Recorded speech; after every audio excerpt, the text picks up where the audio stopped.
What is going on, everybody? It is Thursday, the 25th of May, and we've got some tremendous news to share with you today. Now, we're going to come on to the great news at the end of today's video, but let's get straight into the latest and greatest crypto news. Okay, so we always start with Bitcoin. Bitcoin, at the time of me making this video, is currently at $26,194. And in the last 24 hours, that is down 2%. You've got Ethereum. Ethereum is currently at $1,784, and that is down in the last 24 hours 1.8%. BNB is currently at $305, down 1%. XRP Army, I see you out there. It's currently at 44 cents, that is down 1.61%. And let's have a look at my personal favourite at the moment. BRC Token is at 46 cents, and that is up 1.46%, so it's broken the trend from the rest. Let's have a look at BRC 20 tokens. Now, we've been watching this. When Bitcoin falls, we've not really seen much happen here. But today, we have finally found something that's changed. So BIP1 is down 18%. Ordinals is also down 13%. It's had one mighty fall down, Ordinals has. But this is where it changes. So Bitcoin, the price has fallen. But look at the rest. NALS is up 17.7%. VMPX is up 3.5%. Pepe1 is up 26.4%. Meme is up 16%. And Pisa is up 50%. These are big increases. What is going on the BRC 20 tokens? We're going to keep keeping a track on this. It's been some amazing swings in some of the trades. So if you have been trading them and made some money, congratulations. I mean, Ordinals is one that I am definitely keeping my eye on. Let's have a look at some of the memes and let's have a look at the prices. Ooh, I see a lot of red. Shiba is down 2.1%. Doge is down 1.17%. Pepe is down 5.36%. Floki is down 7%. And Baby Doge is down 0.05%.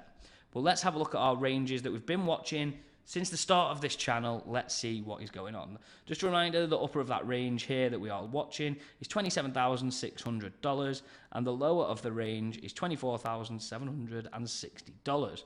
Now, as you can tell, we rejected the top of this range right here at around $27,300. $300 short of our goal, and we've been going down ever since. In fact, it's been some time since we were at this price, and we were last around this price on the 17th of March this year. So as you can tell, this is a new low that we've now found, and we could see us going further down and potentially, I'm not ruling this out, testing the lower of this range. But the fact it's been so long since we have been this low doesn't fill me with confidence, and we can see some of the trading volume down here, and the huge red spikes have clearly created this monster right here in front of us, and it's not filling us with an awful lot of confidence. Well, let's have a look at Ethereum. Is it the exact same? It's not, and this is a little bit different to Bitcoin. So let's consume this in a very different way. Let's have a look at the top of this range. Now, the top of this range is $1,957, and the bottom of the range is currently at $1,730. Now, as you can see here, we seem to get this downward trend, and it started at the price of around $1,865. But interestingly, the last low point for Ethereum, it was literally about 13 days ago. So we've not got the significant change in price that Bitcoin has had so far from a percentage-wise and from the lower lows. So is this the new line here? And we're going to monitor this very closely just to see, can we increase that lower of the range and get a little bit more excited for an aggressive bounce?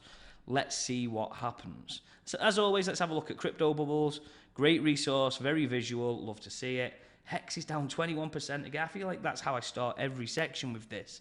Hex, what is going on? PLSX is down 24%, SNX down 10%.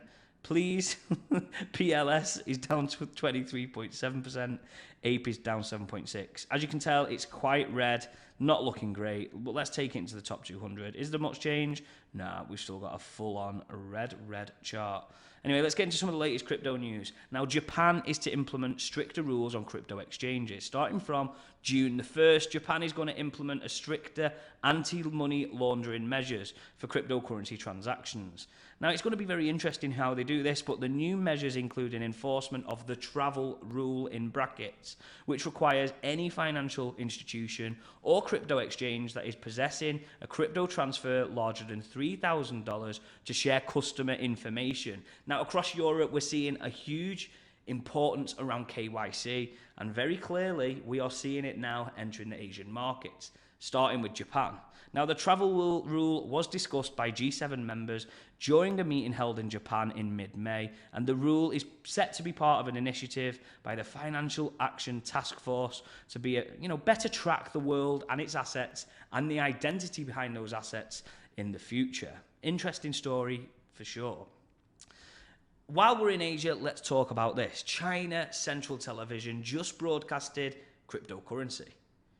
This is incredible. I mean, just look at CZ's reaction. He's basically gone, CCTV, China Central Television, just broadcasted crypto. It's a big deal.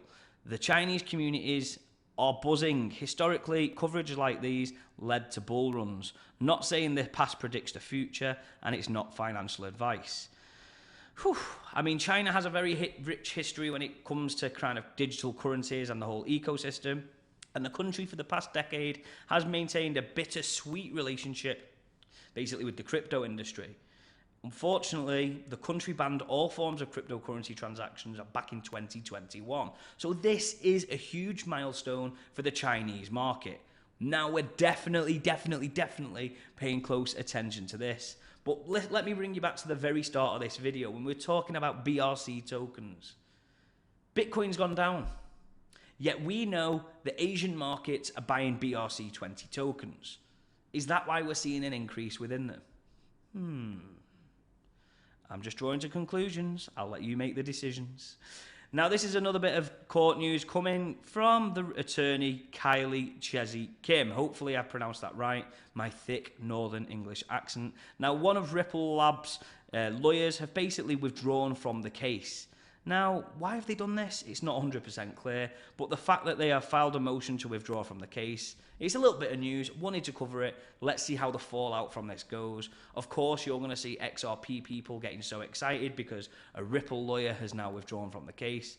Is it something to get excited about? Is it something that the XRP army will get over carried away with? Let's monitor in the next few days. Now, Kwon, as we know and we covered on this channel, he recently got rebailed and he was living life like a free man. But, I am pleased to report this. I am actually pleased to report this. That Kwon, the former head of Terraform Labs and creator of failed Terra BUSD stablecoin, is back in custody in Montenegro after a higher court revoked his bail of $800,000. Now, this is extremely interesting. Now, the US District Court in Manhattan has indicted that Kwon for securities fraud, wire fraud and commodities fraud, and conspiracy, accusing him as orchestrating a multi-billion-dollar scam that collapsed in May 2022 that shook the crypto markets worldwide. Now, the US and South Korean authorities have requested his extradition and the seizure of his computers and other devices. Now, of course, he fled to Serbia, and he's been there ever since. So let's see what happens. The next story is Shaquille O'Neal, and that always brings me back to that funny video of Shaquille O'Neal. Anyway, let's move on. Now, Shaquille O'Neal is in a heap of trouble. He was promoting a Solana-based crypto project called Astrals. Now, he has been summoned to court over his involvement with it because allegedly he promoted an unregistered security. This is going to be very interesting. This is a huge celebrity over in the States, clearly a worldwide recognized name. Yet again, being pulled in. I mean, yeah, what is going on? It's very interesting. Let's follow this story. Now, Magic Eden is going to pay you for buying and selling Solana NFTs. It's a very interesting concept. Magic Eden has started aggregating listings from competing marketplaces, giving traders a single destination to manage listings across platforms and see prices across the whole entire Solana ecosystem. It's quite an interesting sell what they've got, but here's the new chapter. Starting from today, they are launching an NFT aggregation on Solana, embracing composability and offering a 0.25% maker fee on me for a limited time.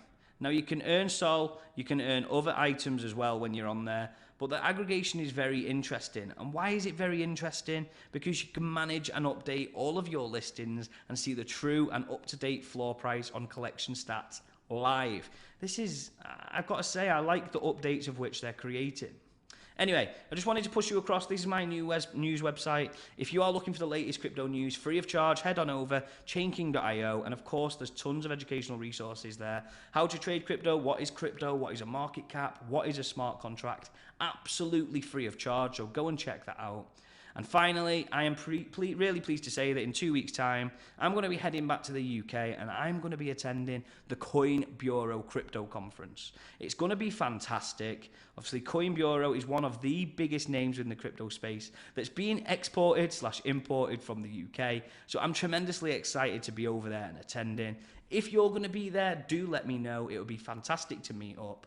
And I hope you enjoyed today's video. If you did, be sure to hit that like button.